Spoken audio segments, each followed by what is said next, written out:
an underground base there, to prepare for a false invasion. What is the purpose of aliens, this false alien invasion? What is the purpose of that?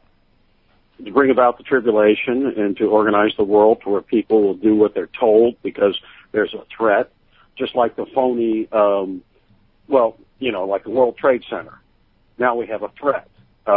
At Euro Building in 95, the truck blew up. 10 seconds later, the building blew up. Mm-hmm. All right. I watched that live on CNN. Within 2.5 hours, the two explosions became one. Okay. All right. And they were creating a threat so they could institute the Clinton crime bill, mm-hmm. which I've heard other people speak that were claiming experts on it, said 66% of the 95 crime bill was from the 1936 Nazi crime bill, if I remember the dates correctly. Mm-hmm. Direct translation from German to English. Right. They're always creating these, they're burning the Reichstags all over the place so that we feel threatened, so we'll give up more of our rights and power and do what we're told. True. So why would they need aliens to continue that? We have terrorists, and they seem to be getting pretty far with just the use of the word terrorist. Why would they bring aliens involved? Because they want to keep everybody distracted all the time. Why on Larry King? And I've been told by different people that claim to be victims of that he's involved in the mind control program. Why would they be running the thing on Crawford, Texas on Larry King? Why would they have the guys on there last night who are officers who are very credible, claiming that these UFOs are a threat? Well, Larry King seems to be having a lot of UFO experts on his program lately. Well, I believe that's part to get people worried that not only are we under a threat from terrorists, so now we're under a threat from aliens. So we better give up more of our rights and do more what we're told and be happy with our gas prices because we're still alive. Mm-hmm. All right. So you basically. You killed a lot of scientists. You ripped their heads off, put them in a pyramid form. Well, that was the ones in Control Center. The rest of them, over 1,000, were gassed. Okay, and so then you gassed a whole lot more scientists. I can't imagine why they would let you live after you ripped their heads off in their arms and try to rip their legs off. I don't know. I don't see why they would. Listen, if God decides He's going to protect you, no man can do any harm to you unless He decides. Mm-hmm. Now, you can check your history books and check out George Washington. When George Washington was fighting the French and Indian War, he was shot 4 times directly in the tunic. That's right. Went through the front and back, and the Indian chief surrendered. Mm-hmm. And God protected him because he was, he was going to be the founder of this nation. Yeah. And he was fearless when he got on his horse and he went up and led the troops. Mm-hmm. He was on a regular basis. Yeah. He would take his uniform off at night after a battle and it had bullet holes front and back. And God can protect someone like that. He can protect me or anyone else who so chooses. Yeah, there's actually a book called The Providential Life of George Washington, which has that story in there. And it actually has an Indian quote that says, I had 4 straight shots at him and I just couldn't shoot him because somebody was protecting him. So, yeah, I would agree. You can't die before your time. Well, everybody wants to claim that God can do miracles, but then when somebody comes forward and says, hey, He did that to me numerous times, now you're crazy. That's right. I've noticed that too myself. Ugene Culson, we have numbers of questions here. I guess we're to finish up with the Area 51. Then you made it out of there, and then you went to life. You went back to life as normal. But I don't know how long did it take you to remember when you went berserk in Area 51. How long was it? The next day? Lieutenant Colonel SC showed me a picture of the infant graves, and that's when I started to remember. That was like 3 months ago.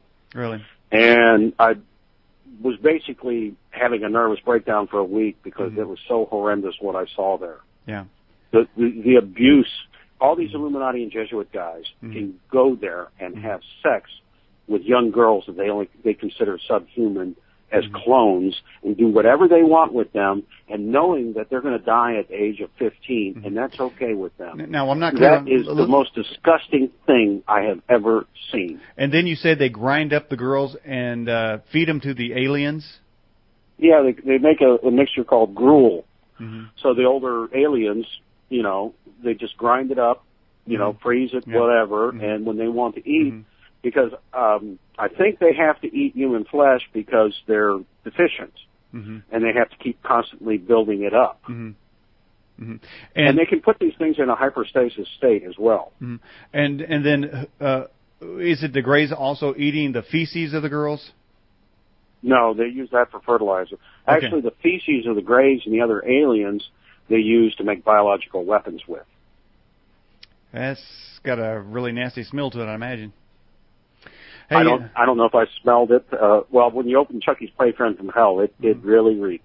So you compare that whole floor as Chucky's Playpen from Hell. But I guess it was one big room. Yeah, well, you sure added to it when you started ripping their heads off, though. I mean, there had to be blood everywhere. Okay, I had a nervous breakdown. Do you blame me for wanting to do anything I could to these people that were if I saw that, yeah, I'd probably be ripping heads off too. So I'm not faulting you for that. I'm just trying to get, it does take a little bit to assimilate that information. Ugene, we have numbers of questions here, so let's get a couple of these questions coming in. Ugene Culson, what are the psychological differences between a human clone and a human? And I guess, did these girls have souls, you think? Yes. What's the differences? Well, once they turn it into a monster, it's a monster. And, there's the demonology. They want the demons to take these Greys over, and they're actually controlling them. They're like possessed. Mm-hmm. So are they victims still? They started out as human, and I hope when God brings everybody back in the second resurrection, that these fetuses that they created into these monsters have a chance too. Mm-hmm.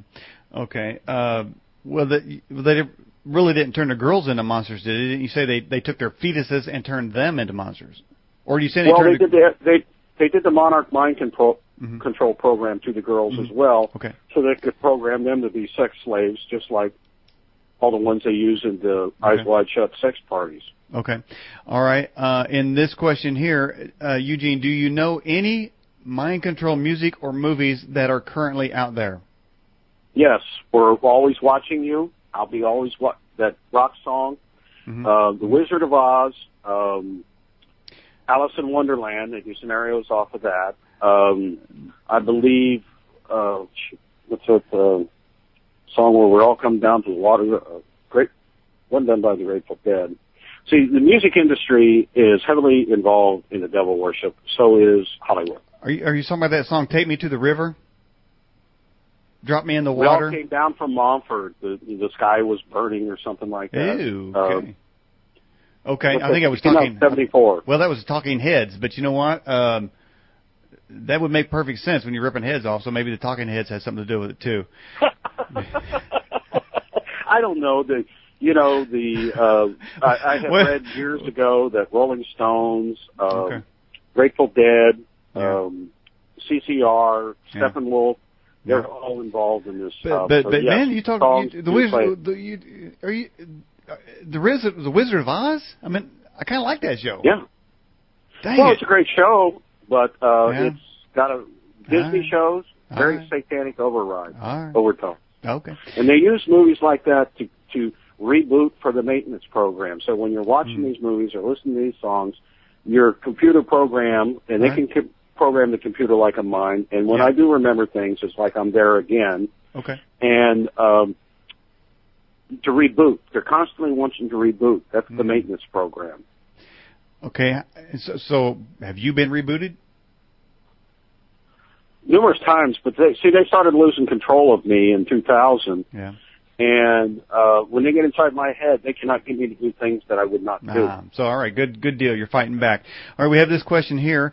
Were you involved in any drug running while being involved with MKULTRA? Yeah, I did a Snow White and Seven Dwarfs mission in Colombia, December of '77, where we took out the 7 lesser drug lords and consolidated 5 under George Bush Sr. The war on drugs is a war on unsanctioned drugs. Yeah. They consolidated 5 under Pablo Escobar. And they bring the sanctioned cocaine to the United States. As long as the sanctioned mafias deal it, nobody gets busted. The war on drugs is when they bring in unsanctioned drugs from Colombia, Brazil,